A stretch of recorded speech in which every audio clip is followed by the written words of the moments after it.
sessions were birthed out of a desire to bring more voices to our advocacy work. Through all of the changes in the last year, one of the biggest for us is that we haven't provided many opportunities for the agencies and the programs we fund to interact directly with the stakeholders and the rest of our work, including volunteers and staff, particularly when it comes to developing our public policy agenda. One of the recommendations of our United Way Staff Diversity and Equity Committee was to host a series of meetings to better inform our stakeholders of the challenges in our community and to provide space for our agencies to speak for themselves. Today, we're going to hear from them and our impact partners who cover the whole spectrum of support for families in the community under our financial stability portfolio. And we'll have a chance to go into small groups to discuss what we've heard and share out at the end of the larger group discussion. You know, we want to think about some of the major challenges and potential solutions that we want to consider as a community. And I just want to really before we get started into some of the agenda, the health session yesterday was awesome, but some of our presentations went much longer than the allotted time that we had scheduled, and we were unable to have some really deep discussion at the end of the session. So presenters, if you could keep your talking points to under 10 minutes. We did have one organization back out this morning, so you do have a little bit more flexibility to get to that 10-minute mark, but I'll be sending you a message in the chat at 8 minutes if you go over. So I just want to be able to keep tracking on time today.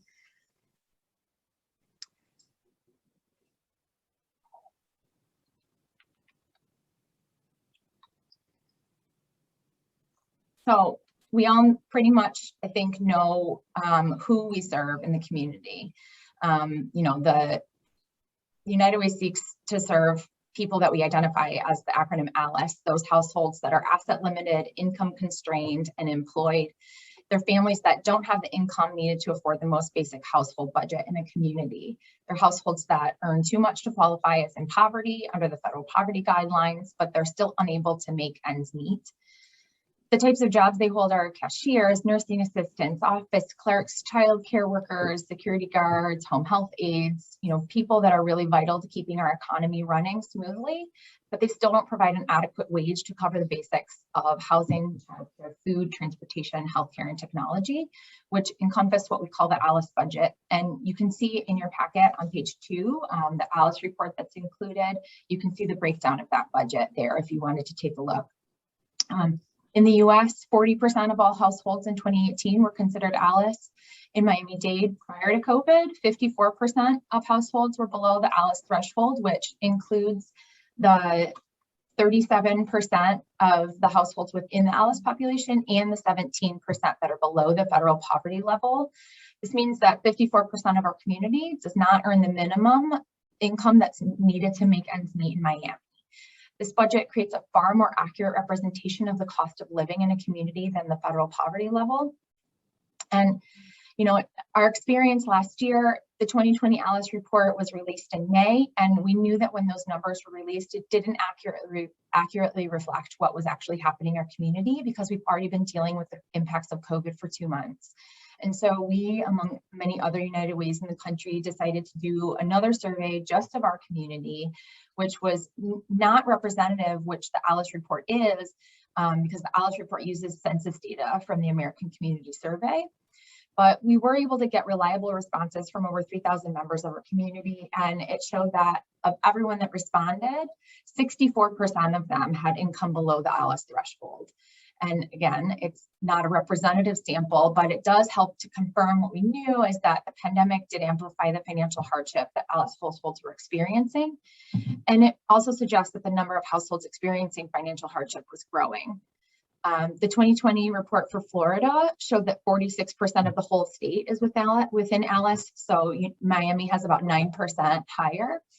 And for Black households, that number is much higher at 63%. From 2010 to 2018, which was considered a recovery from the Great Recession, the number of Black households in Florida in ALICE actually increased 13%. and white households struggling decreased 2%. So to address some of these inequities, even prior to the heightened awareness of the racial inequities last year, United Way Worldwide had developed an equity framework. It was really a way to support United Ways nationwide who wanted to embark in race equity work, but needed a roadmap to figure out how to address the issues in their communities through the lens of race equity, alongside the traditional United Way lens of anti-poverty work. It's now been built into multiple other resources, and late last year, the entire US network embraced an equity lens that committed us to broadening our understanding of the impact of inequities in our community. It's enabling us to address truly pressing needs through our advocacy work. The toolkit in your packet is just the policy section. There are sections called levers maybe, depending on how you want to pronounce it, for each area of our work at United Way. And they include multiple tools to review our work. And like all tools, not everyone is appropriate for every job, but I really wanted to share the policy section with you so you can see what we're considering when we're thinking about our policy work moving forward. One of the great tools is a series of questions to ask ourselves in our advocacy work, and I'm sharing them on my screen. I'm not going to read them all word for word, but really it's a way to question ourselves in our work to identify whether or not we are addressing and prioritizing the needs of our communities and lifting up the voices of our community in our work. So really thinking about who are we bringing into conversations, what strategies are we using to create consensus among people with dissimilar interests.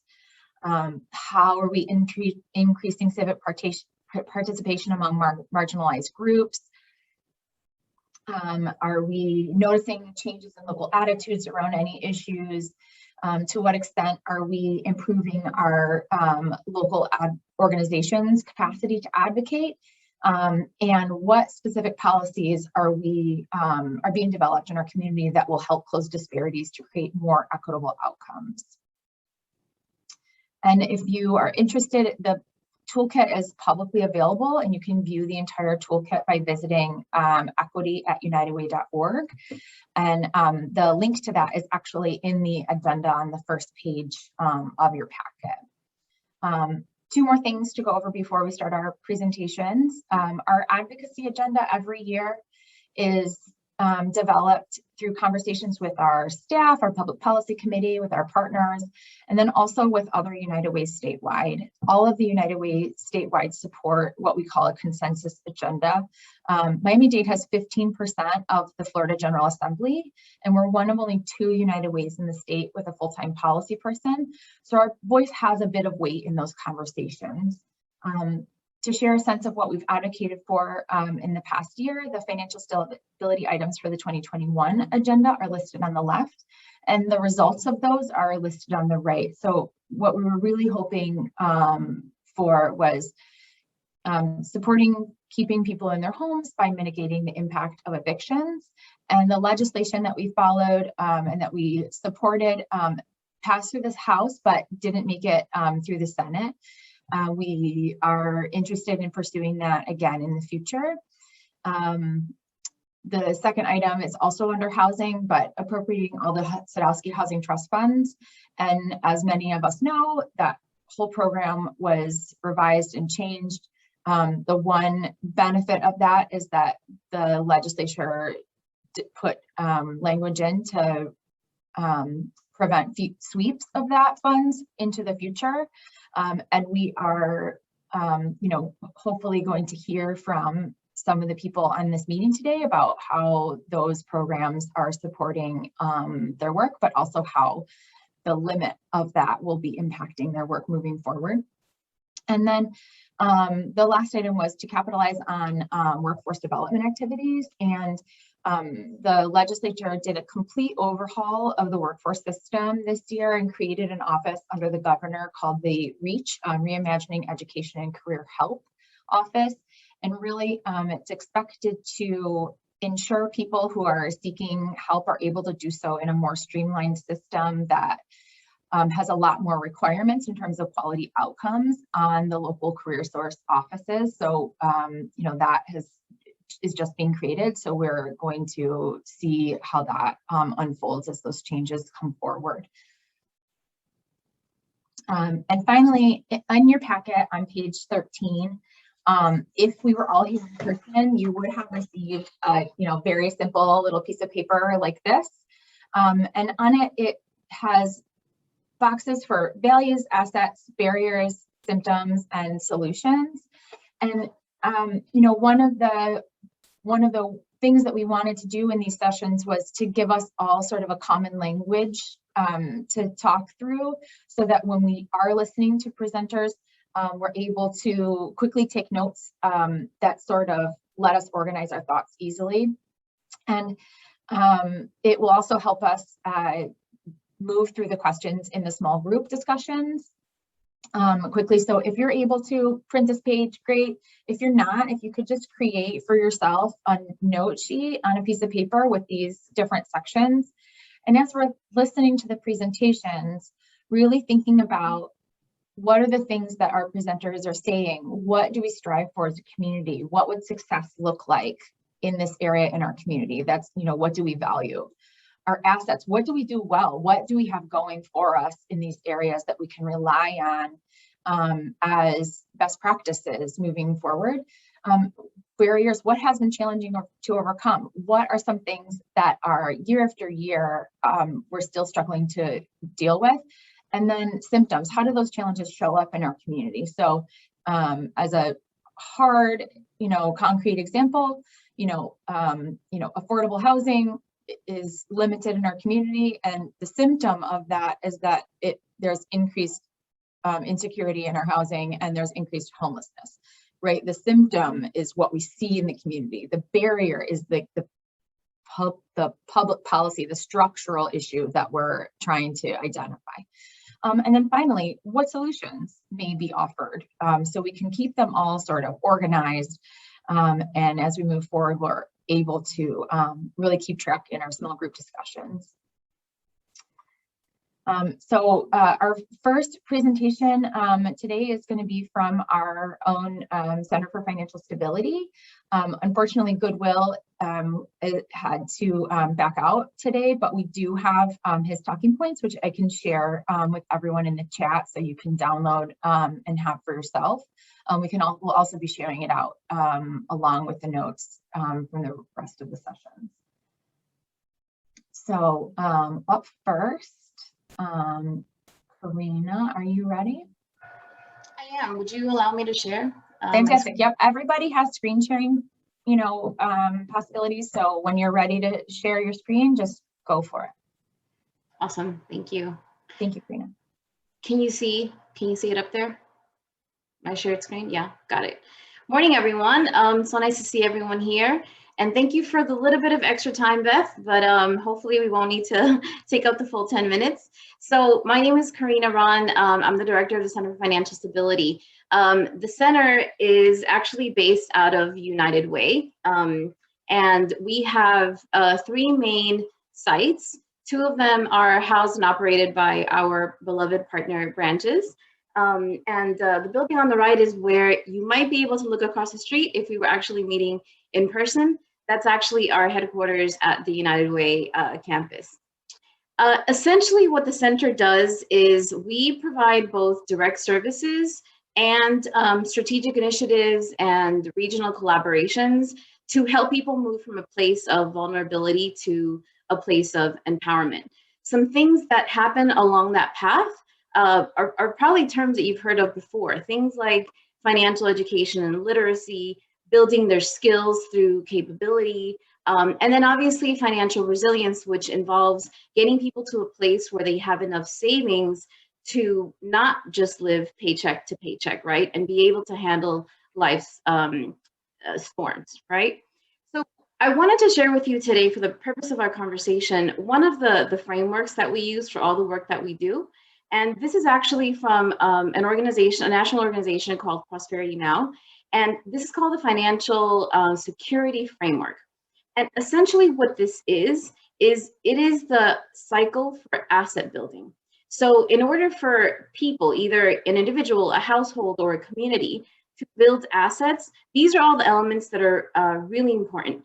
So especially today, as we're thinking about policy solutions or other kinds of solutions, it's important to think about how every decision that we make and the different programs that we support, how are they affecting this asset building cycle? So let me just go over it real quick.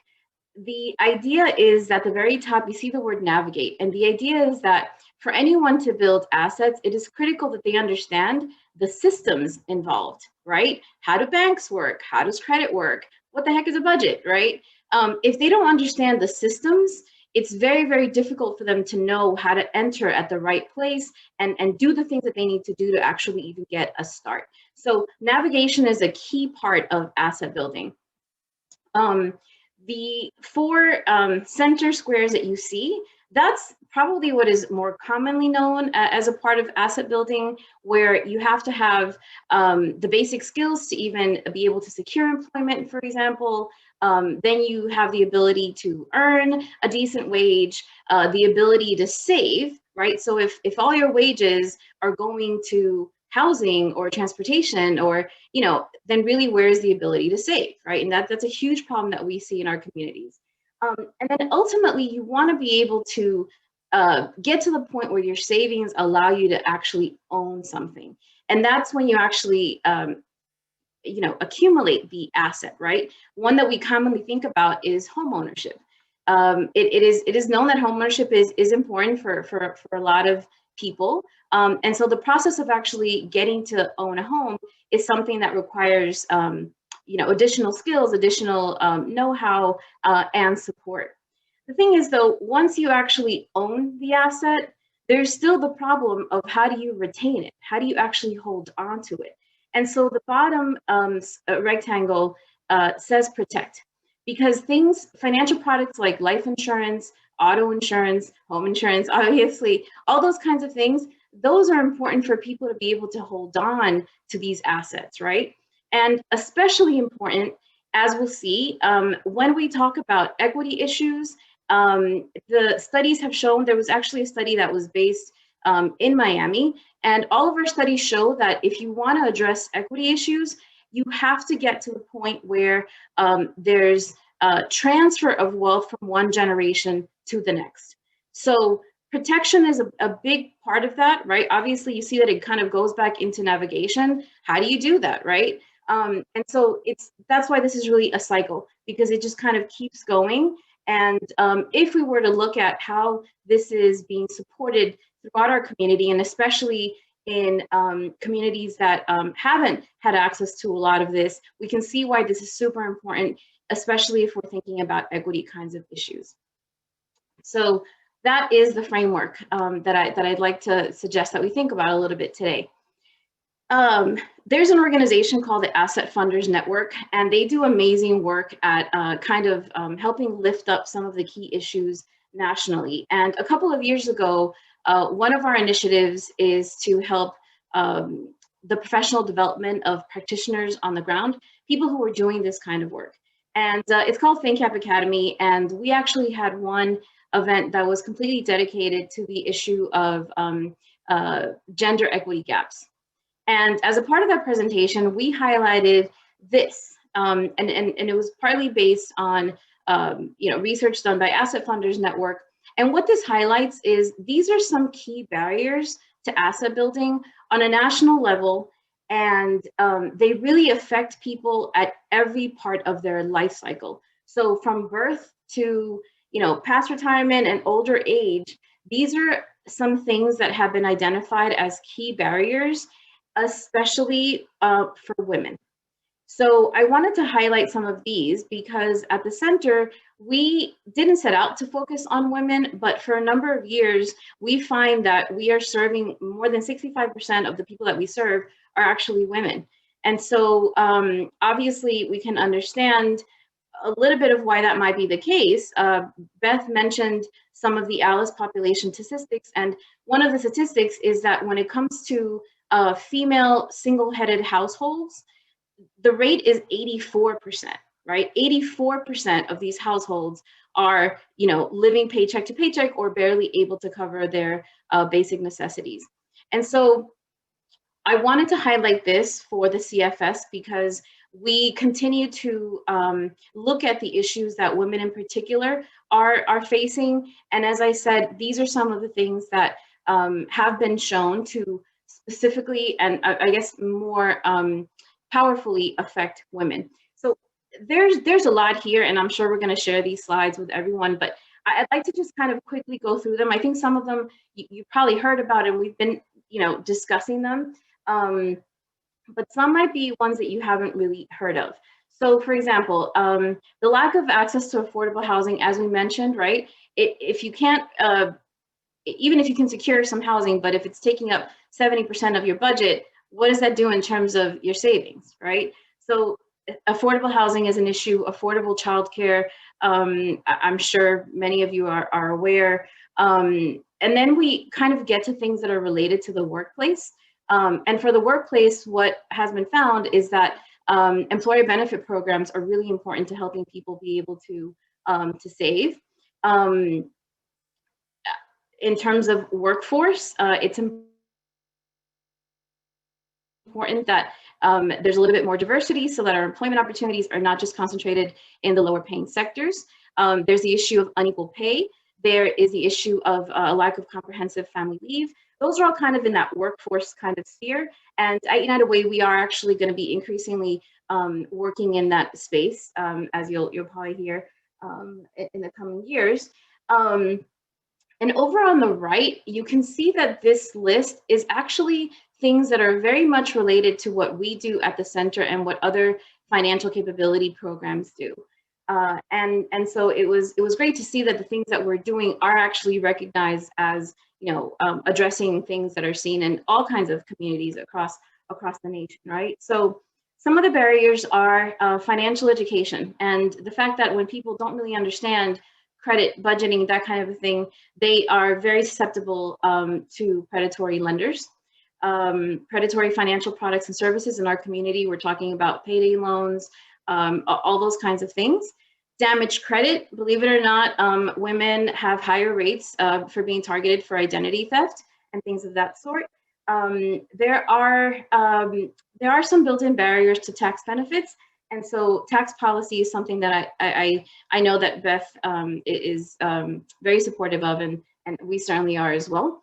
And then we have, sorry about that, we have student debt and municipal fines and other kinds of things that strip wealth.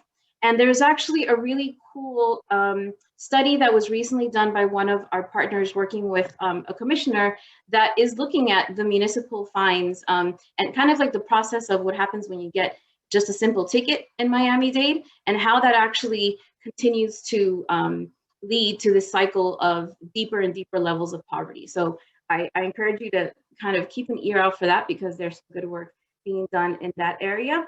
And then, of course, building business equity and limited access to capital, networks, and mentors. And so that's why programs like Mission United, for example, you just heard, they have a mentorship program, right? Because all of that is super important, right? Not just the physical capital, but the social capital. So the last slide for us is when you look at those national barriers, there are actually some national best practices as well. And these are opportunities for either getting involved with more supportive policy or obviously from a funder perspective, opportunities for investment. So as you can see, one of the first ones that I wanted to highlight is that multi-generational approach, recognizing that people are not just like the adult or the child that you're serving, but there's all these generations involved, especially in a community as diverse as Miami. And again, for equity issues, this is really, really key. We have heard of some things like children's savings accounts, match savings accounts, which our community is supporting. United Way especially is supporting. Obviously expanding business ownership and access to capital, tax credits, which we heard of. And we used to talk a lot about the earned income tax credit, but more so obviously now we can see that the child tax credit is another one of those critical ones, right? And thankfully, some of the changes that are happening through the pandemic are kind of highlighting these issues and bringing some of these poverty alleviation tools more to light. And so that's an exciting space that we're in right now. And then I would say this is really important because it's clear that on a national level, we do continue to need more research and data, especially along racial and gender lines, right? So even in our community, this is a part of why United Way is trying to gather more information from the community, because we realize that there's a lot that we don't know, right? Lastly, on the right side, it's those things that are kind of tied to the financial capability barriers that we mentioned. So we've got a best practice as financial education in classrooms, financial coaching and savings opportunities. The idea that people need both financial and legal advice in order to preserve the assets, to plan for things like increased healthcare costs. There's also, I don't know how many of you are familiar, but a lot of folks that are actually taking advantage of some sort of income support through the government, like food stamps and those kinds of things, they have a really tough time coming off and transitioning off of those programs, because your income can sometimes change literally by $1, and it can shift your budget, $1,000. And that's an issue called the benefits cliff, which is a policy issue that is being addressed. And so the idea that people need support planning for those kinds of changes, right? And even with benefits programs, they need help planning for how to, get promotions at work, but also not, still be able to cover the rent next month, right? And then we have the idea that it is critical for financial coaching to be paired with access to safe and affordable financial products. And we have definitely seen that in our space. We've actually been working with some focus groups in the community to get a better sense of some local products that we could help get to folks. And lastly, the idea that home visiting programs. So the idea that things like financial coaching or some of these other services, it's important that they're able to reach people where they are. And I know that in general, our community has very much shifted to virtual models and hybrid models, obviously given the pandemic. But what we've seen is that there's a huge take up of these now virtual services, because a lot of people who had transportation issues or time issues in the past are now able to take advantage of these services in the comfort of their own home. So that's been a nice shift, I think, and hopefully our community will continue to work in that space going forward. So that's it from the center, and thank you very much, Beth. Thank you, Karina. One of the stories I heard recently was that a woman who was trying to accept a 10-cent raise at work. It was going to give her a $208 increase to her wage over the course of the year, and it was going to take her family out of eligibility for the child care subsidy, the school readiness benefit in our state. And those are the kinds of things, the benefits cliffs are the things that we, truly need to address and advocate for change on. So thank you so much for sharing. And, obviously it's our program, so we love everything that the Center for Financial Stability does. And I really appreciate you really just like laying the groundwork for all of the issues that we're going to hear over the course of the next hour. So does anyone have any questions for Karina? All right, we're going to move into the advocacy network. Irie, are you here? I see you. I am. Hi. Great. Hi. Am I allowed to share my screen? You are. Thank you so much. Okay. So before I move into the presentation that I don't know how. Okay, there we go. I wanted to piggyback on the whole benefits issue. One of the things that I was going to talk about, but I want to talk about it now rather than later in the presentation, is just like that $208 a year woman that you talked about.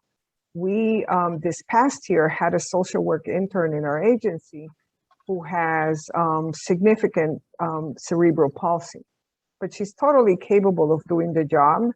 And we would have hired her but she cannot afford to get a job, because if she gets a job, she loses the waiver support benefits that she gets, which sends somebody to her house that would help her get out. She's not capable of independently get out of bed, take a shower, and get dressed. Once that happens, she can get to work and perform the job well. But if she takes on a job, she would lose that benefit, and no insurance company pays for that kind of benefit. So we build into the benefits that we provide to people is a disincentive for people with disabilities to work. So those are some of the issues that at the policy level, I think it's important to look at. And so, you know, we as an agency, our mission is to champion the rights of people with disabilities by providing services, promoting inclusion, and advocating for systems change. So we work at the micro, meso, and macro level. And so this presentation is a presentation that I put together that talks about ableism and the intersectionality of poverty and disabilities and race. I think that one of the things that happens with race is that we set up children with disabilities to the pipeline to prison from the time we diagnose them. And I'll talk a little bit about that. And hopefully I can get these things to move. So here's an example of a physical barrier, and we don't have snow in Miami, but there's all these people waiting, there's a ramp and there's the stairs, and all the kids that are able to go up the stairs want the stairs to be cleaned first. Whereas the kid in the wheelchair says, if we clean up the ramp, everybody can go up. And so the idea is that if we clear the path for people with disabilities, we clear the path for all people. I don't think that that's necessarily true. I think we need to clear the path for everybody together, and all oppressed groups working together can go further than every single oppressed group working in silos. So for me, when I talk about anti-racism work and anti-poverty work, I talk about anti-oppression work, and then look at all the groups that are oppressed and how that oppression intersects. And so ableism is the idea that not having a disability is better than having a disability. And in society, with the barriers that we have set up in place for people with disabilities, that's definitely true. Just like it's better to be a white straight man in our society than it is to be a Black woman or a Hispanic woman in our society. But that isn't because it's worse to be a woman or worse to be Hispanic or worse to be Black. It's just because society places certain barriers on those groups that it doesn't in everybody. And so when we are addressing these issues, we need to dig deeper than just the medical model. And I'm going to show a little video. Hopefully I can, I forgot to share my computer sound. But so when we look at the medical model basically says that it's the person, right, that needs that. And so we all need to become allies. And how do we become allies? We follow, I encourage you to follow us on Facebook and follow us on Instagram. And when you see posts from us that are addressing anti-oppressive practices, share that in your social accounts so that we are creating education in the community about advocacy for people with disabilities and for all people, right? So amplify the voices of activists. And ask people with disabilities what it is they want, right? And then the ultimate thing is remember disability issues when you vote. Like how many of us, when we are considering candidates that are running for office, do we even ask the question, what is your position on disabilities? How often do we look at their website, and is their website accessible to everybody? And so those issues are important. It's just like we ask them about all their positions on everything else that's important to us. And tell your own disability story. We all have one, whether it's our own experience with disability or somebody else's experience with disabilities. We all have access to that.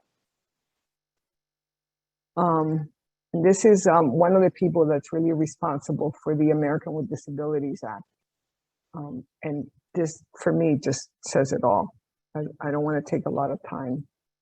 with that. And so one of the things that we encourage people to look at in your own homes and in our agencies is like, are we using universal designs? And universal designs is basically the idea that you build an environment, both in the physical and in the emotional sense, that takes disabilities into consideration and that works better for everyone. And so these are some of the examples that we look at, like, you know, the light switch. That light switch is, you know, it's usable for everyone. The door handle rather than a doorknob, right? It makes it easier for people that have grasping issues to be able to push the door handle. It also helps me when I come home with the groceries and I park my car in the garage. I'm able to, like, when I have hands full of groceries, I'm able to just, you know, do the lever and get in easier. So it benefits everybody. It's the whole idea. And so people, you know, some of the things that we talk about is people first language. We encourage people to talk about the person first and the disability second. And right now in the disability community, there's a lot of discussion going on between people first language and identity first language. And some of the ways I can talk about that is things like, we don't talk about, I'm a person with Hispanicism, right? I'm just a Hispanic person. So that's identity first. So some of the communities, some of the people in the disability community want to be referred to by their identity first because they take pride in it. But some of the examples of people first language that we continue to encourage are things with, we say people with disabilities, not the handicapped or the disabled. Although there's a group of people that want to be called disabled, and the idea that they're expressing is the idea that they are disabled by the barriers that we set up in our communities for them, that they are not disabled. Cognitive disability versus mentally retarded. It's never okay. Like, and teach our kids, like, it's common for kids to say, oh, that's so retarded. Just like, you know, a few years ago, it was common for kids to say, oh, that's so gay. And there was this whole conversation where, like, it's not okay to use those words that way, right? So it's not okay to call somebody retarded. Somebody uses a wheelchair, they're not wheelchair bound. And they receive special education services rather than they are in special ed. Because the truth is that most kids that are receiving special education services are not in special ed, they're in inclusive classrooms, which is really what we want to do. Now, the three groups that are more determined to use identity first language are the deaf and hard of hearing. In that community, it's considered an insult if we say that they are hearing impaired, because they don't consider themselves to be impaired. They're deaf and hard of hearing, which means to them that they communicate with the world in different ways. And such as, like, American Sign Language is considered a language, just like Spanish is a language and French and English and their languages, American Sign Language is a language. So somebody who speaks American Sign Language is bilingual. The other community is the blind. They don't want to be called visually impaired. They want to be called blind. And then more and more autism in the autism community, especially the people that have autism, they want to be called autistic. The ones, especially the ones that are higher intellectual functioning, because they want to function in a society. And the idea that they're expressing is that they view the world in different ways than people without autism. And so they want that identity to be part of who they are rather than a disability. And I'm going to stop sharing and share again because I need to share my share the sound so that you all can hear it. I apologize for not doing that from the beginning.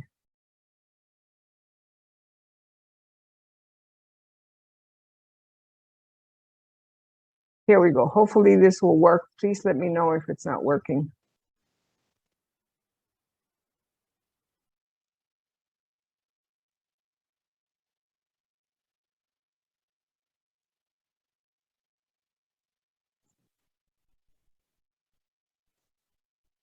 I don't hear anything.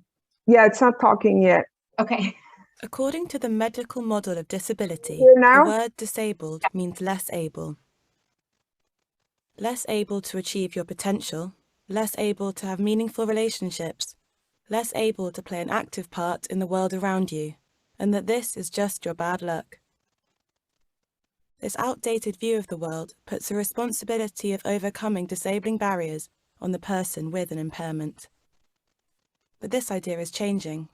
The more modern social model of disability says that a person doesn't have a disability, but that they are disabled. They are disabled by society.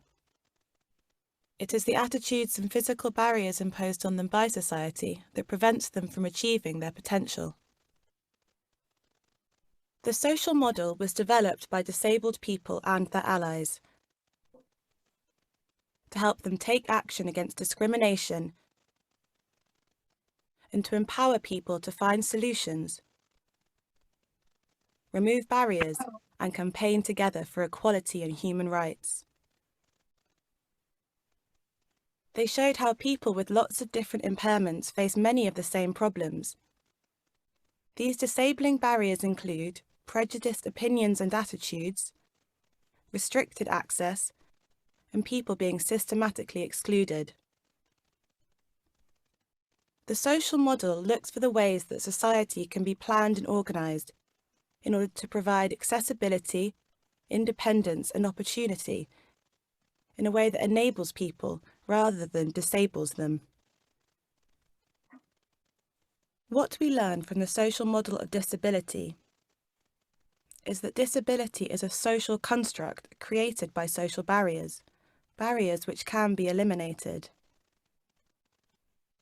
We learn that it is the responsibility of government, public spaces, businesses, and individual people to make the changes, to increase the access, and build a more equal society where everyone has the opportunity to reach their full potential.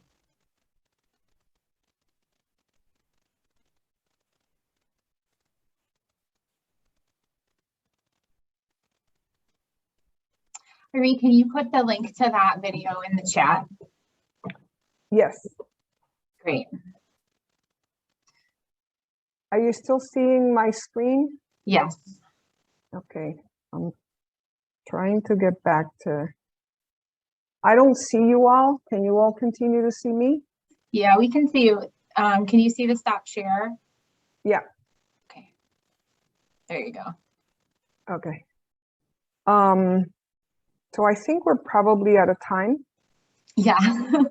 So thank you for sharing that. It's really, you know, anytime that people are able to really put better words in our language for the way that people prefer to be communicated with, I think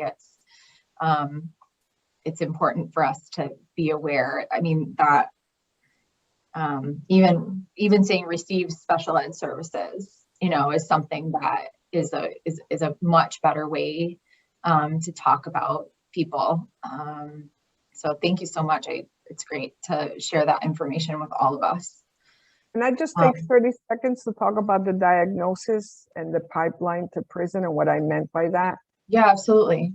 One of the things that happens is that children of color who are exhibiting behavior issues in school or behavior issues in general get diagnosed 2 to 1 times more often with oppositional defiant behavior. For those of you that know mental health, oppositional defiant behavior, once you have that label, whenever people look at you as a child, what they see is this is somebody who will grow up to be a criminal. Yeah. And so, and children that are white and exhibit the same behaviors get diagnosed with autism.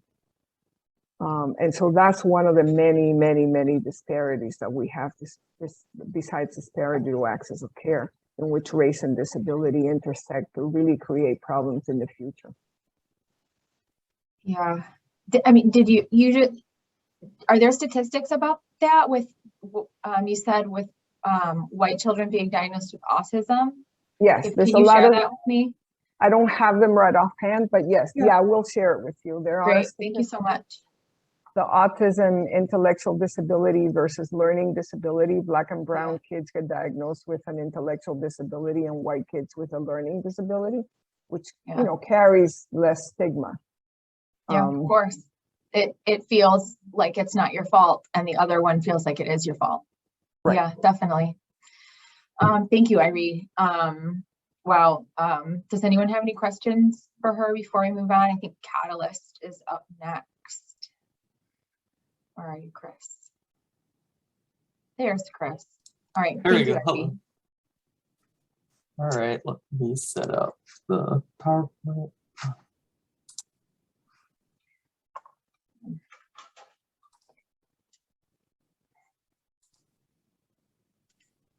Let me.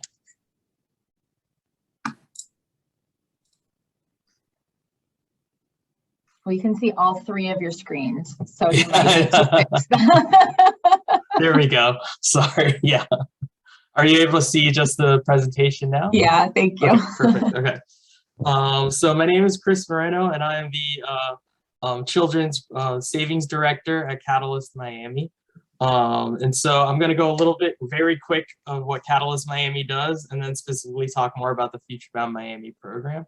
So Catalyst Miami's vision is to create a just and equitable society in which all communities thrive.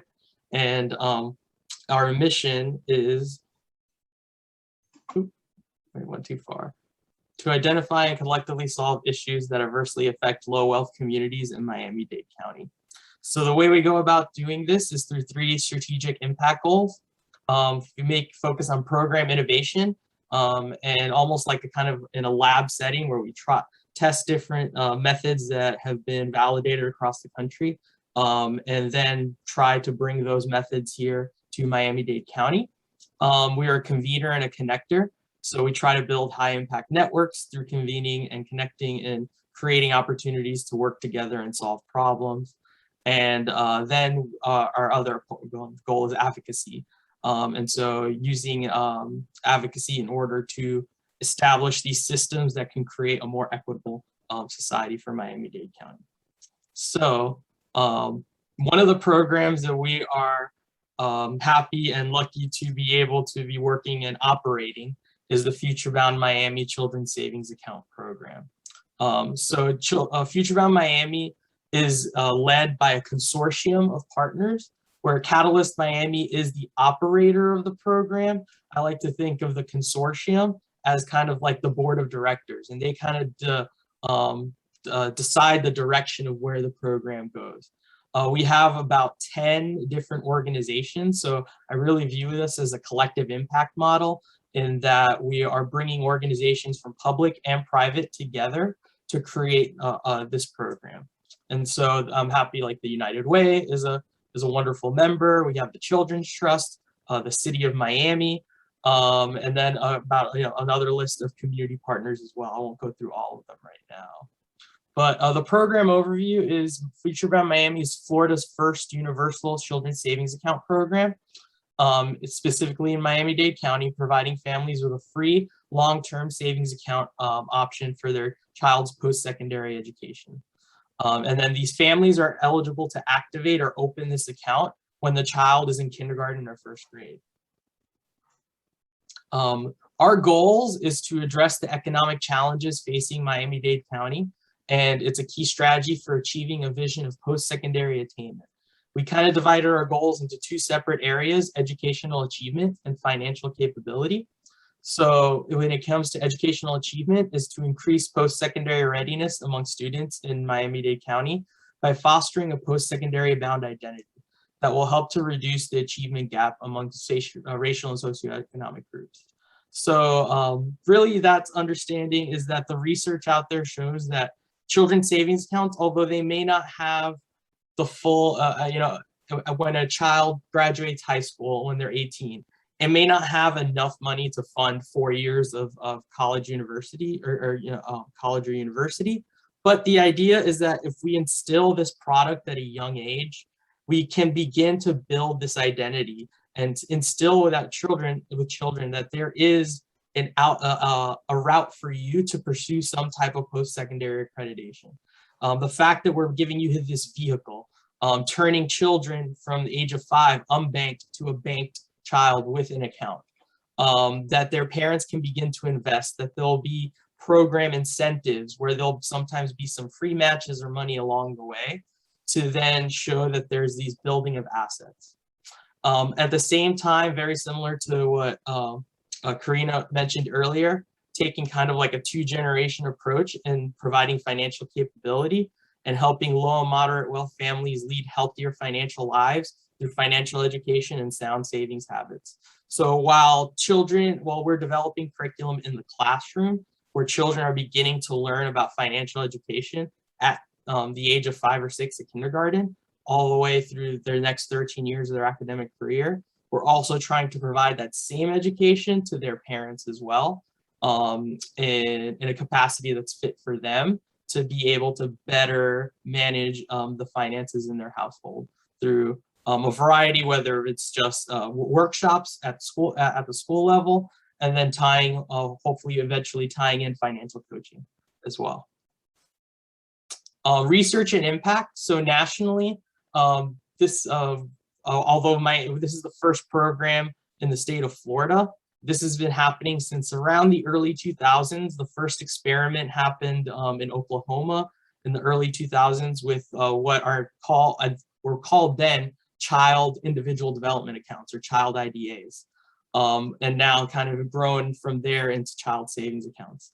But from the research of the programs that have rolled out from that early on, research has shown that children with college savings of as little as $1 to $499 are 3 times more likely to attend college and 4 times more likely to graduate. So again, it's a small dollar investment early on in the child's education, but begins to help build this identity that will then help them pursue some type of post-secondary accreditation. Children with college savings have greater college expectations. So the research shows that children develop ideas about how their higher education plans early on, and then they think of themselves as college bound, is that it's something within their realm of possibility. It's not something that's like, oh, impossible to reach. And then hopefully better motivates them to achieve better academic success. So the way the program starts, we launched in fall of 2019. And then we had a little bit of a pause because of the pandemic, although we lost our momentum. We then pushed it and then had our second activation period this past spring. So I'm glad to report that we have about 1,160 accounts open as of the end of this school year, which is about 30% of the City of Miami elementary school population, because we launched in the City of Miami and the 30 public elementary schools within the City of Miami. Every child, once their parent decides they want to activate their account, are eligible to receive a one-time initial seed incentive of $25. If the child is on free or reduced lunch, which within the City of Miami, about 90% of children are on free or reduced lunch, then they're getting an additional $25 to begin jumpstart their savings program. Then depending on available funding, we try to launch additional opportunities to increase savings. For example, we'll do some prize link savings, as where if parents are able to save or show that they're trying to save, that then we can enter them into a sweepstakes to then give them an additional deposit. Or if we are able to increase more funds, to be able to do a matched incentive where if parents deposit $25 into the account, we'll match that with an additional $25. Right now, what we do have confirmed funding is for these seed deposits, but as the program grows, we'd like to also grow the opportunities for incentive funding into the accounts. Parents can make the additional deposits into their account, and all the accounts are held in a trust at the Educational Federal Credit Union, EdFed, which they've rebranded recently. So you might remember them as the South Florida Educational Federal Credit Union, which is the credit union that is located within the school board and the school district, that financial institution. The great thing is these are fee-free deposit-only accounts, and that there's no withdrawals whatsoever by parents. So only the student can access the funds, but in order to access the funds, they have to graduate from an MDCPS high school.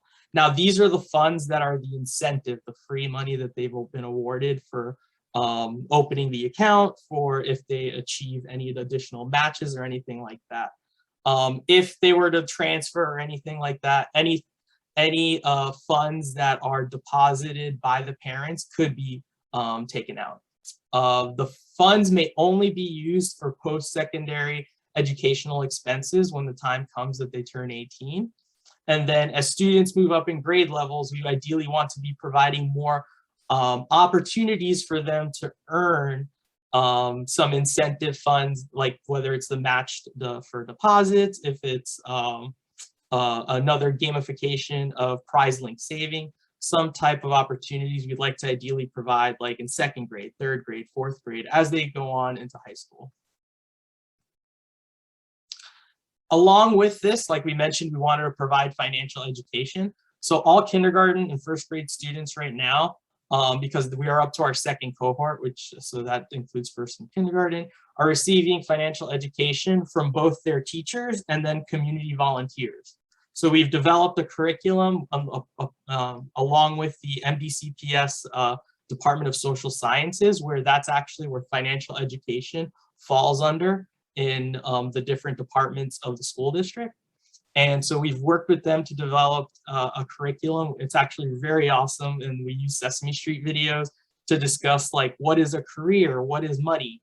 And so I've seen the kindergartners watch these videos and they find it very engaging. And then the other curriculum, which is awesome, is partnership with Junior Achievement of Greater Miami. And so they'll come in and they have volunteers from all across. They have some public volunteers who work for like municipalities or for the county. They have a lot of volunteers who work in the financial industry, and they get trained on these curriculum and are able to come in to the classroom. Last year was virtual, but when we first launched, they were visiting the classroom and educating on these concepts about saving, what is a career, and how does one earn money, and why is it important to earn money. So I went ahead and kind of did a quick analysis, so that kind of helped you all with this part of it. So based on my experience so far, success would definitely look like developing a post-secondary bound identity in students, so that eventually it would increase graduation, high school graduation rates, and the completion of a post-secondary credential. We really focused on the word post-secondary credential and not college, because that necessarily may not be the option for everyone. And so we want to make sure that whether it's going to a vocational school, whether it's going to an apprenticeship to learn a specific skill, as long as it's something that they feel that they're engaged in and feel like it could be a lifelong career path, we want to encourage that.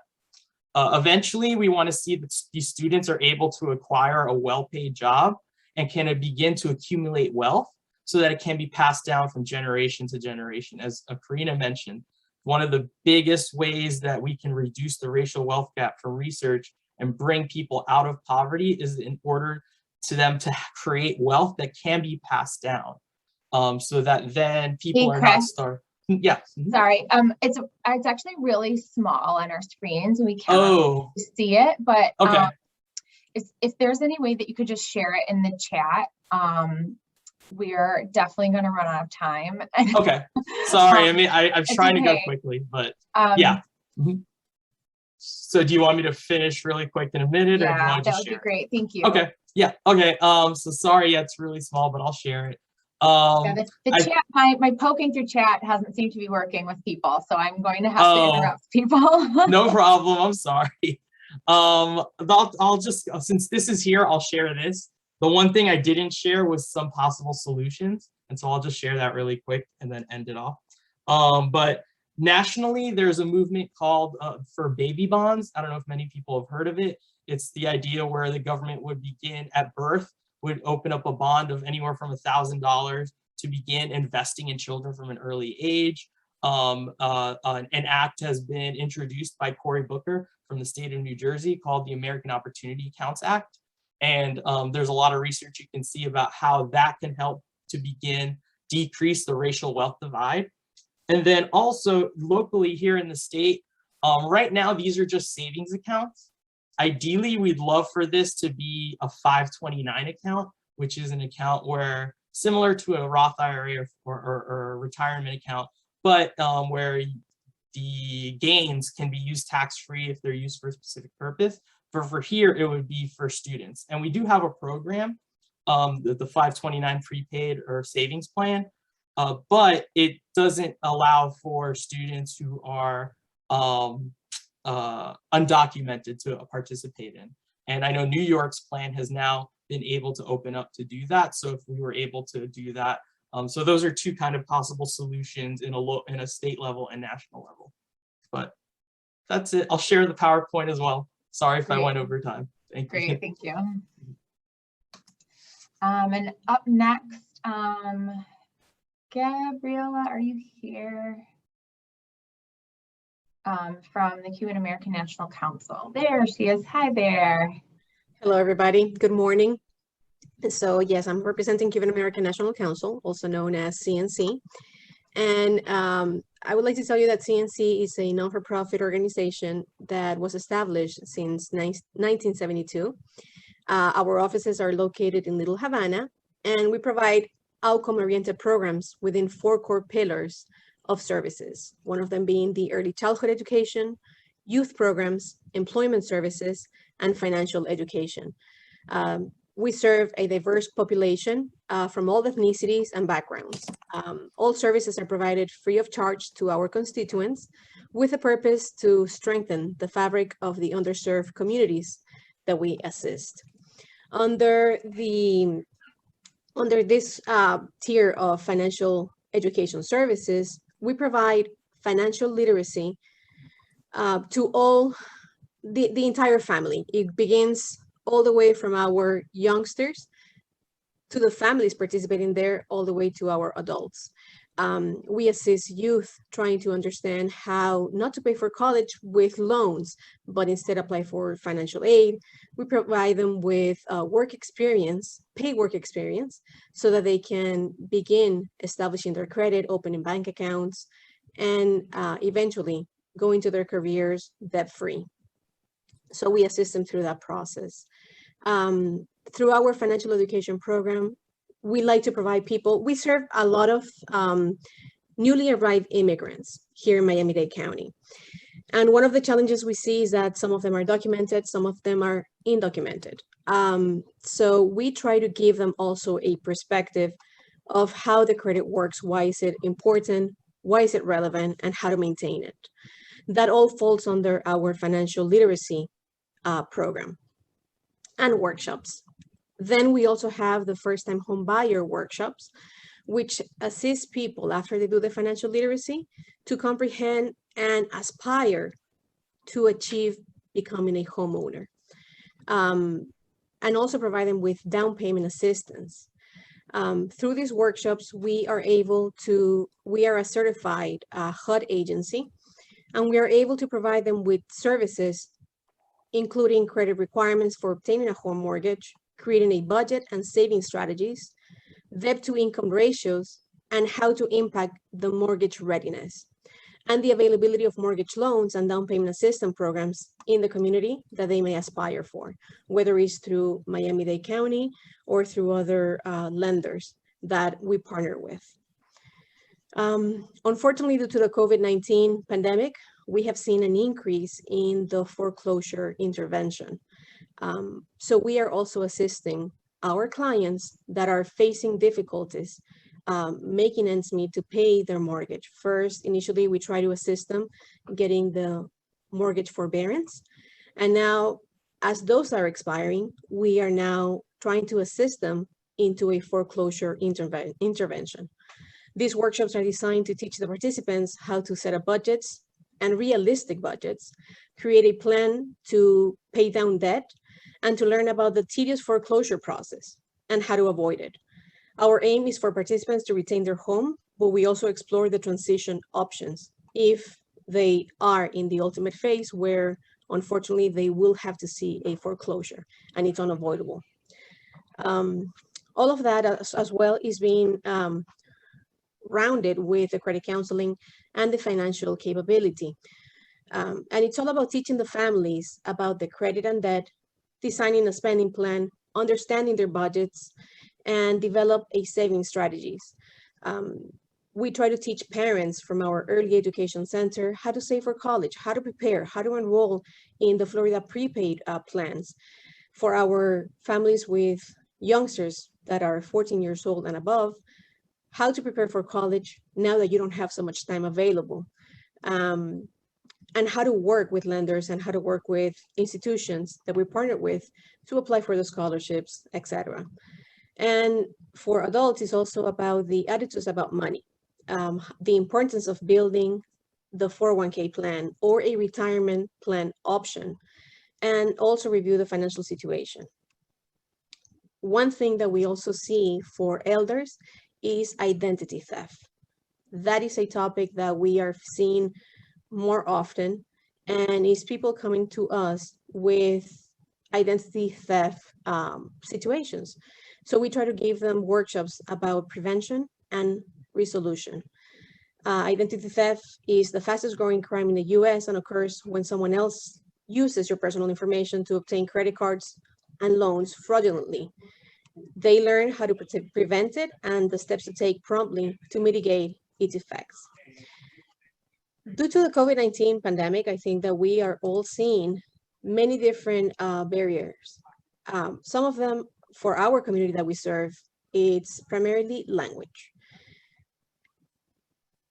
Unfortunately, because our clients think that they don't speak the English language, they get attacked by predatory lending, and many times they fall victims to all of these situations. So we try to assist them with that aspect as well. And all the workshops that we provide are both in English and Spanish. We're trying to get them in Creole as well. So we're working diligently with our partners to promote that. Unemployment has created a financial barrier for most of the families here in Miami-Dade County. And it wasn't until mid-June that the federal unemployment assistance expired. So now we have families that are still not able to find employment. And if they do find employment, they're finding underemployment. So they're not being able to make ends meet. We are trying to assist them through our employment services program to obtain employment that it's something that can make their livelihoods better.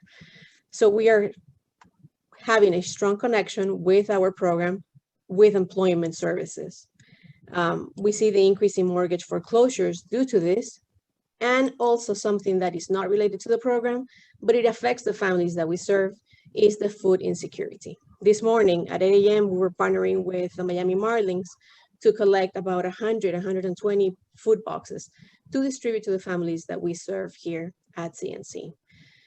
So even though our families are facing many challenges that are not addressed by this initiative, the financial stability, we still try to give them services in all other areas of need. Thank you. Thank you, Gabriela. I appreciate that, you know, the common language that everyone has around, you know, financial literacy being so important, but underemployment, right? That it's not just unemployment, it's that the employment that you can find, again, still isn't enough to cover the budget for your family. Correct. And that is something that we're seeing more, I mean, every single day at all levels, whether it's an entry-level employment or even professionals. We're right now serving a family that has been unemployed. The person was working in the aviation industry and they still cannot get employed. Yeah. Yeah. Definitely, especially everyone who was at the airport who, you know, so many jobs were lost last year, and even with travel increasing, they haven't all come back. So it's hard, you know, especially people who were working in the kitchens. The airlines still aren't providing as much meal service on the planes. So all of the people who were working in the catering and the kitchen industries are still really struggling. Okay. Thank you, Gabriela. So John Martinez from Central Campesino, you're up next.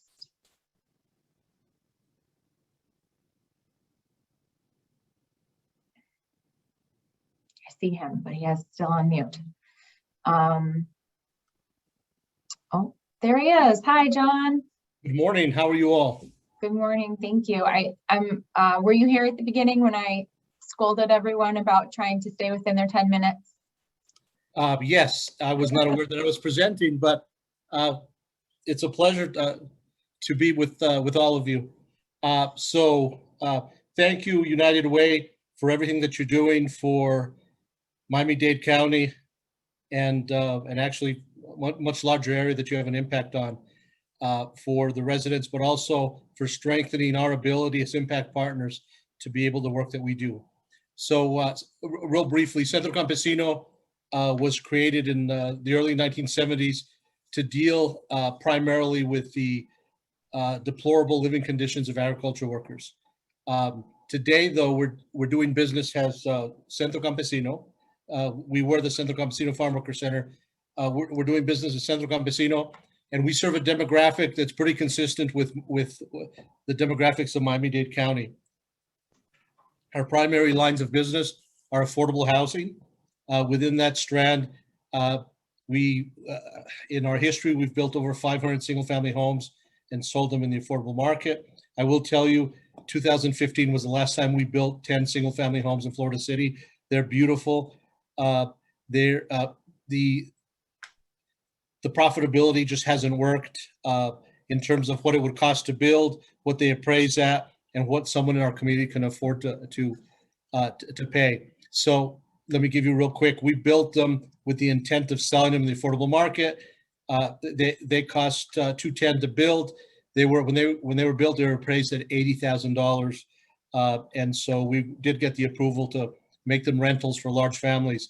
If anyone's following what prices are like in homes, the market rate homes being built in Homestead are $300,000 to $350,000. None of our clients can afford those homes. Anyway, those 10 homes have increased there substantially over the last year, which doesn't make any sense to a lot of us. But anyway, so we also involved in housing counseling. That's a big line of business for us. Prior to the pandemic, we would have a class a month in Spanish and English, typically 80 people in each class. Now our classes are virtual. We're certified by HUD. All our counselors are HUD certified, and the intent is to help people through the whole process. Some people are ready in a few weeks. Others can take up to 2 years.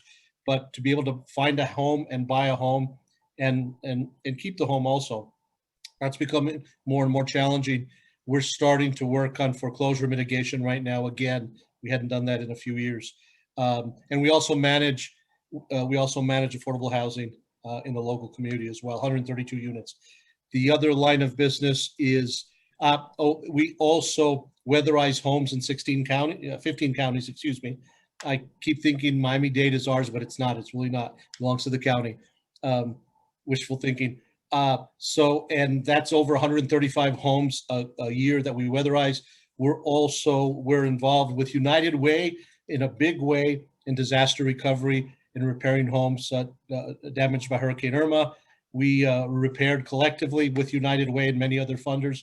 I believe it was 88 homes in Monroe and Miami-Dade County. That has kind of lulled. That doesn't mean that all the homes that were damaged or repaired. There's actually thousands of homes that are still not repaired, but the money doesn't exist anymore. And anyway, our other line of business is early education with young kids. We have after school and summer program, Youth Pride. It won the award last year for Comcast in terms of being an impact program. And you can see that on our social media. One thing that we've added 3 years ago to that program is an e-camp.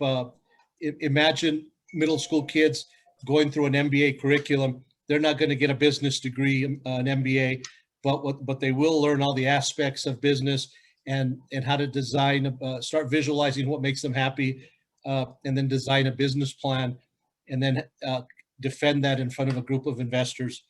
And the intent is not to create a bunch of little business kids, which if some of them are creating businesses.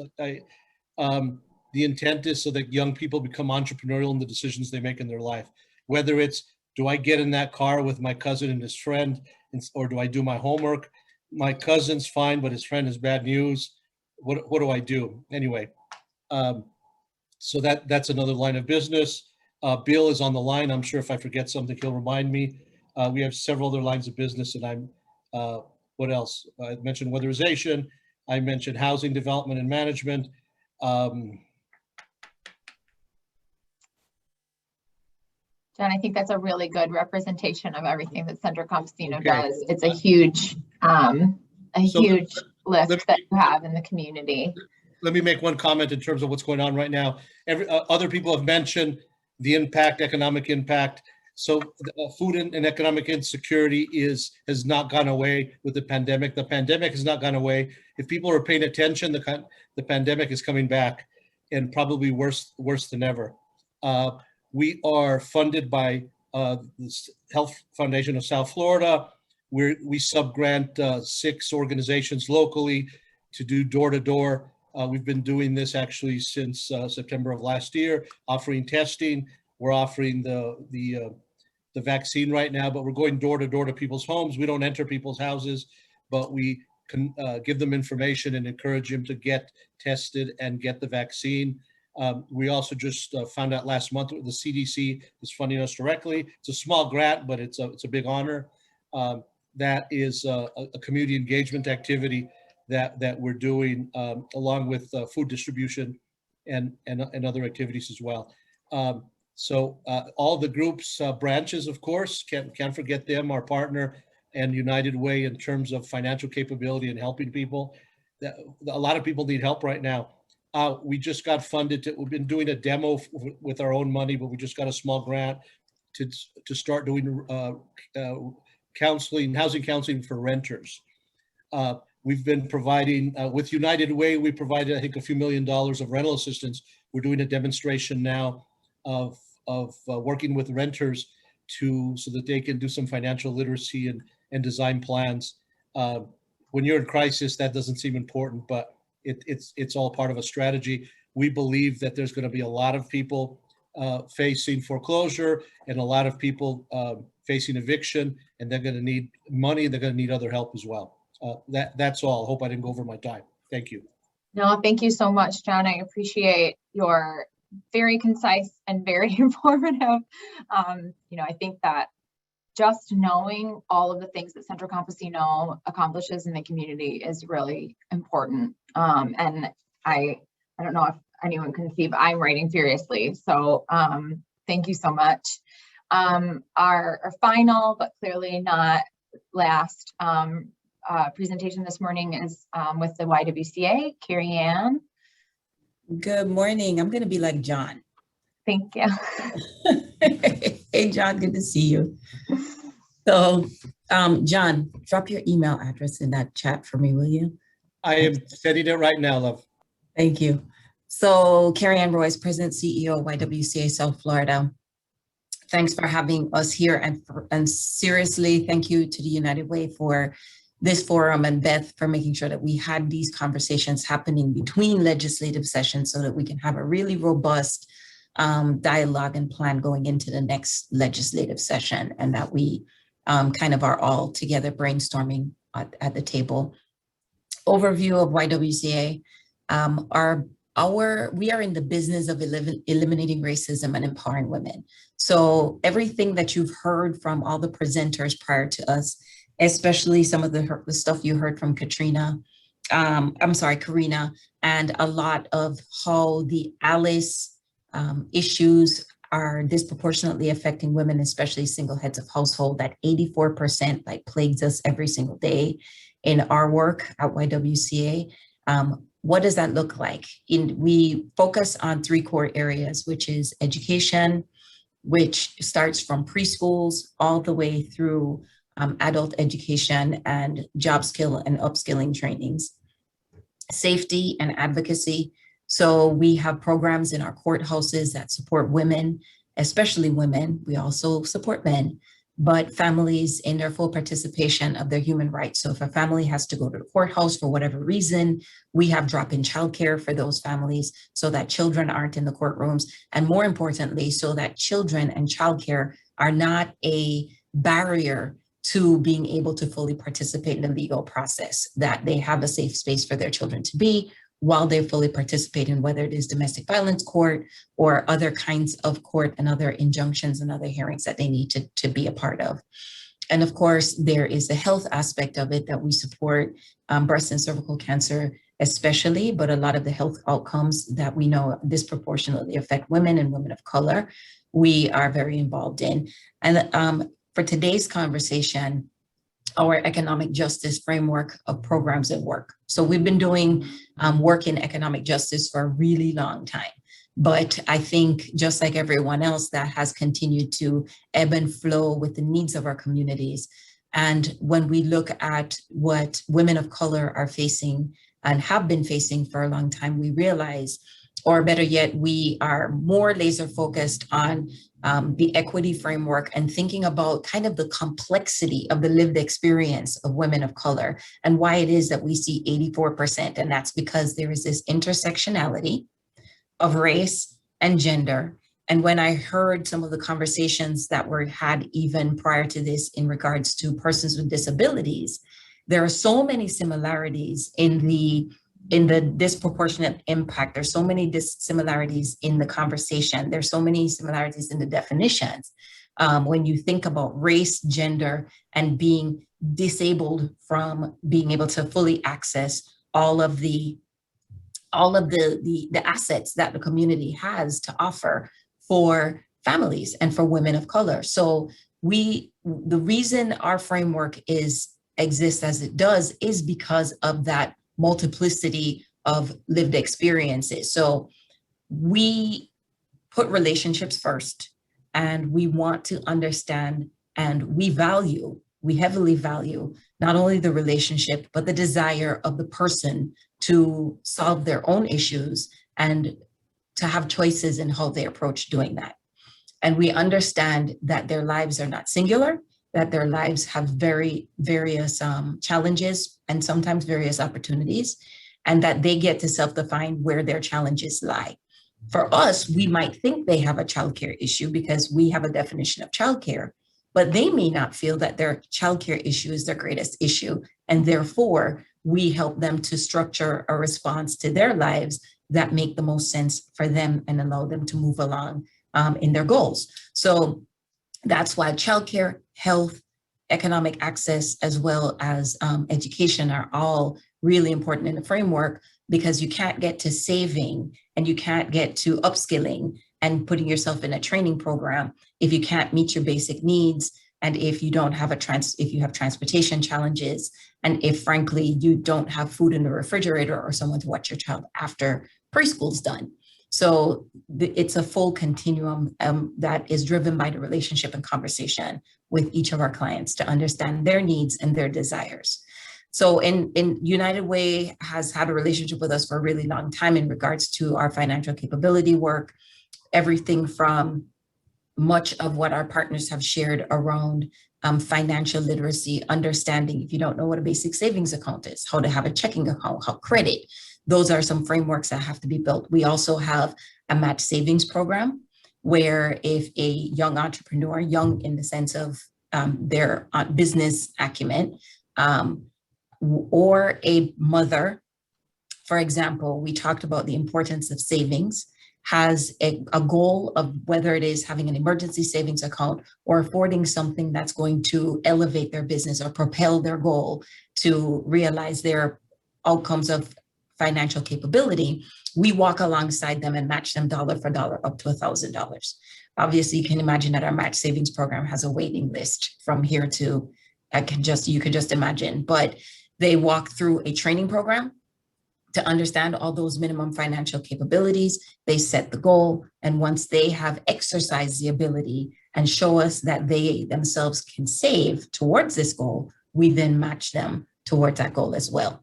We also partner with CareerSource in upskilling and job training programs that have a wraparound service component. Again, the certification is one thing, it's singular. The certification does not allow for the kind of success that we would like to see happen. What does that mean? Most of these certification programs take 16 weeks and sometimes full time. To stop working when you live paycheck to paycheck for 16 weeks is next to impossible. Yeah. So how do we walk alongside the barriers that allow the completion of that 16 weeks? We have an emergency savings program, an emergency response program that allows them to remove any emergency barriers such as rent, a car breaking down, a medical situation that we know for ALICE families, it takes out one emergency, right? So we need to remove those one emergencies. So we have an emergency response account that helps them to remove those specific emergencies. And then we also plug them into our network of services that allows for childcare, transportation, and other needs. But we also do a lot of soft skills training and coaching to be able to support their entry into what usually is a very foreign world. It's a new space, a new culture of a new job that they haven't previously been a part of.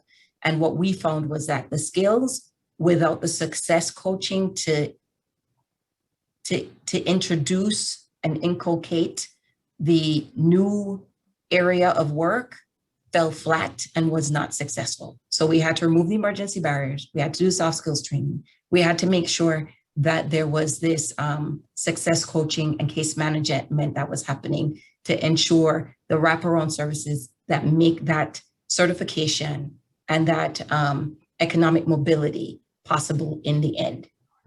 So that's a big part of our framework. We also do We 360, which is a teen and young entrepreneur program. It starts from teen and it supports women, especially women of color. It's about taking them from that, I have an idea, I have been baking in my kitchen or creating t-shirts in my home, or I launched a Instagram page that's doing X, and to walk them through creating that business model, doing that pitch, understanding what it takes to be a new business person, and then walking through kind of a boot camp of getting them to a good model. Again, similar to what Central Campesino shared, it's about teaching how to advocate for yourself, how to understand the elements of strong business and to make choices for yourself, even more so than it is about launching that specific business. So it's all the elements that go into that. Everything that we do with financial capability start from the age of 8 in our after school programs, in our teen programs, and then continuing into our adult programs. So there is that multi-generational dimension. And we're currently, as an aside, starting to really look deeply into the affordable housing issue with some land that we are going to be developing with partners to address the transitional housing needs, not only of ALICE women, but also the long-term housing needs and affordability of people of color in South Florida. So that's kind of us in a gamut, in one ballpark. But I would say if there were some challenges, we continue to work on and work with and around the benefits cliff. That's a huge issue, especially for women who are upskilling, losing their benefits and trying to stay really close to that work. So any legislation, any support that can be done for that would be amazing. And we want to be a part of that as well. We continue to have some challenges with full access of technology into all communities so that they can take full advantage of all the kind of internet first opportunities that exist. And then there's a big navigation issue, just folks knowing what's available in our community and being able to navigate that is a huge challenge as well. Thank you so much, Carrie Ann. Again, you all do so much important work in the community, and it's just, sort of overwhelming to get like the dive very quickly into all of your work. Does anyone have any questions for Carrie Ann directly before we move into the small groups? All right, so I've got you all placed in breakout rooms. The questions that you will be going over are on my screen, but I'm going to broadcast them into your rooms as well. Each group has a public policy committee member assigned to it, and we had one person who wasn't able to attend today, so there is one group that has a staff person who's going to be leading that breakout room. And I will, let's see, we only have 20 minutes, so I'm going to give you 15 minutes in the breakout room, and I will see you back here in 15 minutes.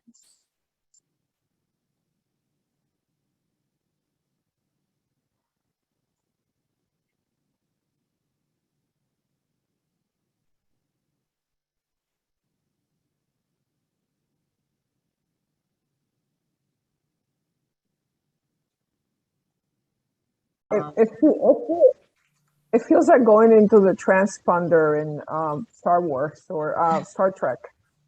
It just brings you back, yeah. Beam me up, Scotty. So, so I wasn't in your group, so policy committee members or Karina, you were leading the discussion in group 5. If any of you want to sort of share out with the group what you heard, so that, you know, I can take notes, and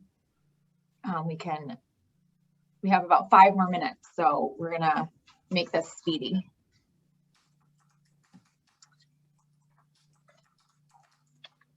Okay, well, we had a small group, which was very interesting. We talked a little bit about what was interesting about the presentation, and it was agreeable that, you know, the sharing of this information is so important to know what other organizations are doing within the community.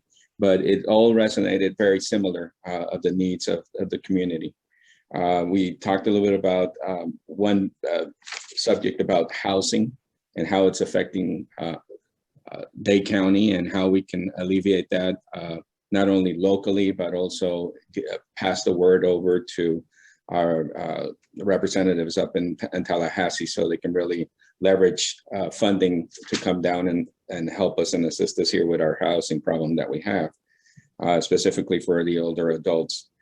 We spoke about the programs for people with intellectual disabilities that was presented by the Advocacy Network, and the language that was very interesting to hear that people first language.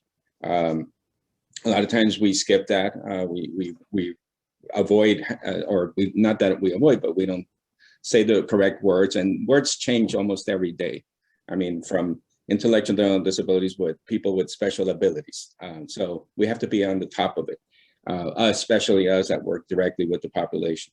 We also talked a little about how to protect those benefits for those individuals that are on fixed income, how we can, again, approach those state representatives and make them aware of that things haven't changed for years. Social Security benefits still need to be in accounts, and the threshold of $1,999 has to be kept, or else if they go over $1, they might lose their public benefits, and that can jeopardize basically living how they're supposed to be living. So that's kind of a short, unless anybody else from the group wants to bring something else that I'm missing. So. Yeah, like benefits cuts don't just happen for people on public assistance. They happen at for everyone, and many and especially for older adults, right? Where if they go above that, it is a critical point. Okay. And also that a lot of developers, I think, Mr. Sevilla brought up the situation that, I mean, the developers also have to be involved in when they're putting out information that they want to build these big units, that they include, the population that we serve that are in need. So. Right. Who's next? Just jump in. I'll go. It's Johanna. So we were 2 United Way volunteers with Chris and Erie, so it was really great because there was 2 people here just to soak it all up, and 2 of our presenters. One thing that came across was just the recurring theme of generational transfer of wealth, and how we need to plant those seeds early on, and how so many of these programs are doing it in different ways, so that there's going to be a lot of opportunity, and how exciting that is. And then Erie made the point that I think was really, really interesting, that you hear people talking about race, you hear people talking about gender, you hear people talking about, LGBTQ, but you never hear people talking about disability in the same way.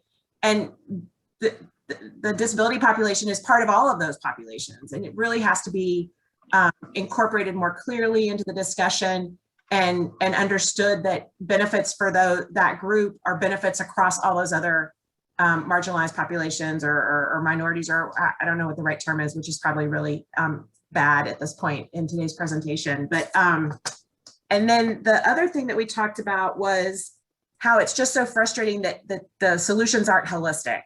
And that one of the things that we have to do when we're talking to policymakers is try and really push for them to not just focus on one particular problem and fixing that, but to step back and see how it's part of a bigger picture. And, some of these, it tied into that is this issue of people losing benefits and services that they need because they start having an income, and that those things shouldn't be, mutually exclusive. You should be able to do both. You should be able to get services for a particular situation that you're in that is complicated and that you need help with, and not have to choose between having those services or having a job or having an income of some level. Yeah, and the increase of the minimum wage has really put that on its head over this year. And Lisa shared in the chat a report from the Atlanta Fed.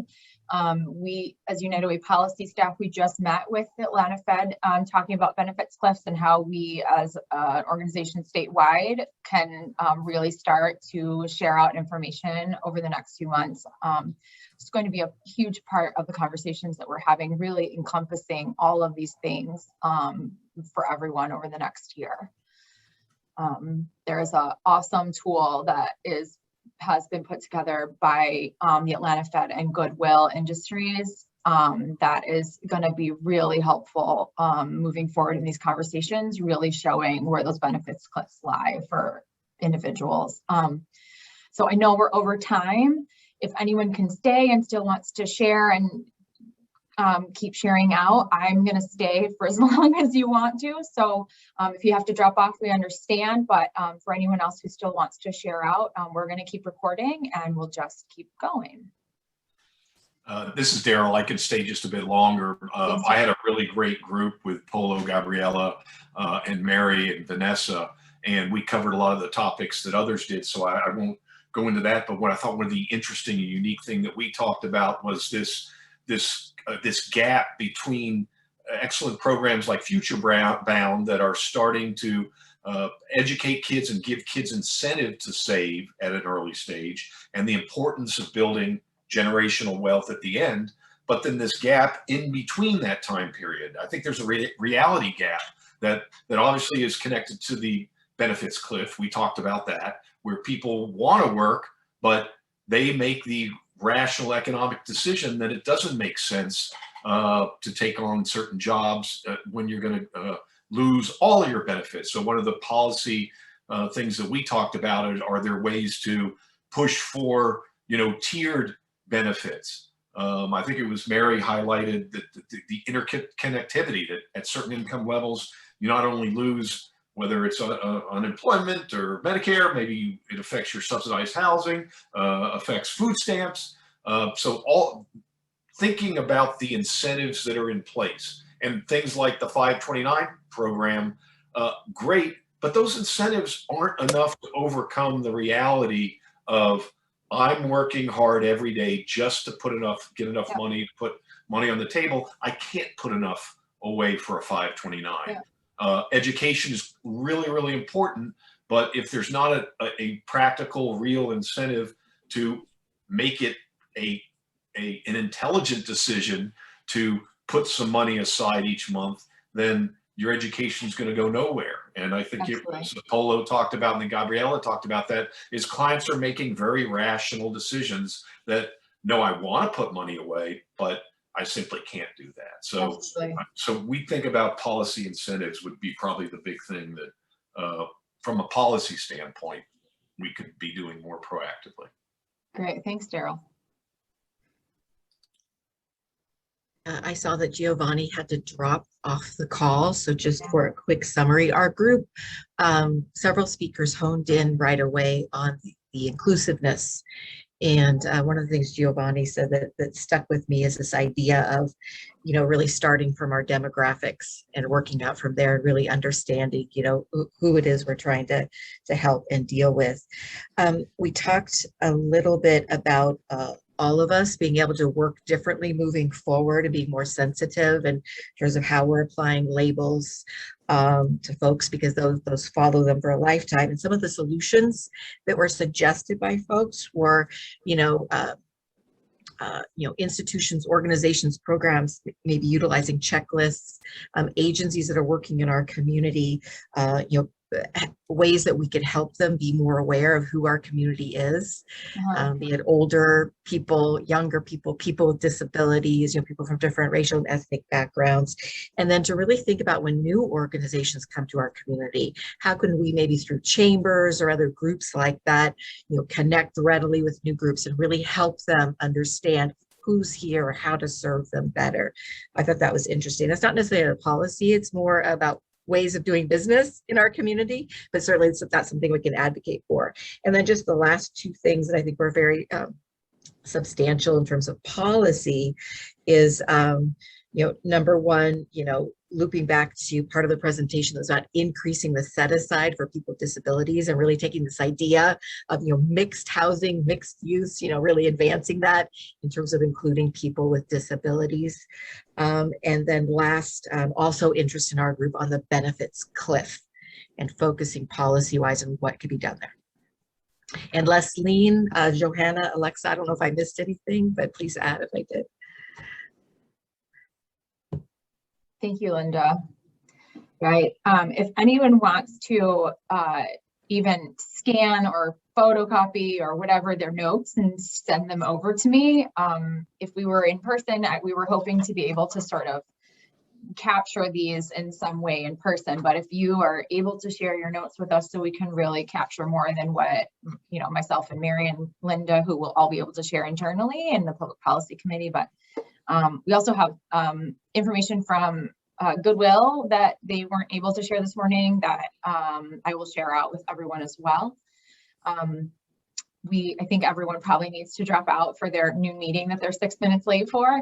But, again, we really appreciate your time and your input. And we have our session on veterans tomorrow, and then early learning on Tuesday. And our youth session is next Wednesday. So if any of you want to join in and re-engage in those conversations, we would invite you to do so as well. It's the same Zoom link for every session, so you can just keep coming back. All right. Thank you so much, everyone.